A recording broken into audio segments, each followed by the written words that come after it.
संबलपुर वर्तमान प्रतिनिधि शून्य होबारे पड़ी।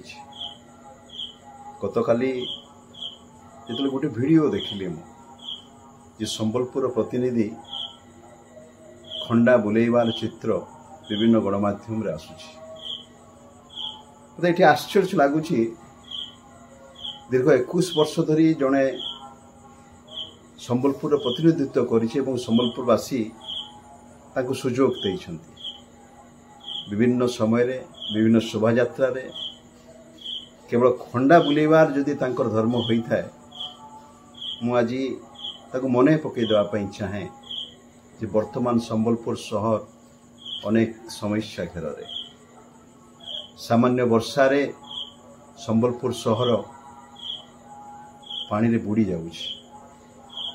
सफाई कथा न कहिले भल जे संबलपुर प्रतिनिधि हेबो तापाई संबलपुर डाक्तरखाना रे डाक्तर अभाव जदि समस्या नुहे जे संबलपुर प्रतिनिधि हेबो विधायक हेबो तापाई जदि गंगाधर मेहर विश्वविद्यालय रे खाली थिबा अध्यापक पदवी जदि समस्या नुह जे संबलपुर विधायक हेबो तापाई बुल्ला डाक्तरखाना समस्या यदि समस्या नुह जे संबलपुर विधायक हेबो तापाई संबलपुर रे बढ़ुथबा निशा कारोबार जदि समस्या नुह जे संबलपुर विधायक हेबो तापाई संबलपुर सहरर मौलिक समस्या यदि समस्या नुह ताको प्रश्न पचरिया पाई चाहे लोक ताको प्रतिनिधि करिसंती काहेकि से 21 वर्ष रे जवाब देवार समय तो आसी ताको मने रखिबार दरकार अछि जे आगामी दिन तांकर ए जो प्रतिनिधित्व करिवार जो सुजोग हेछि ताको उत्तर रखिबा को पड़िबो।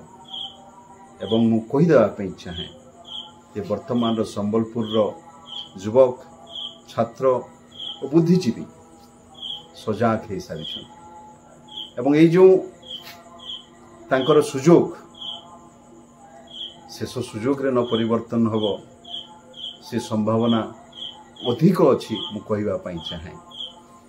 काहेकि धर्म को मु भी माने, धर्म परंपरा को मु माने, धर्म परंपरा भितरे थिबा विभिन्न कार्यक्रम को मु सम्मान जनाए।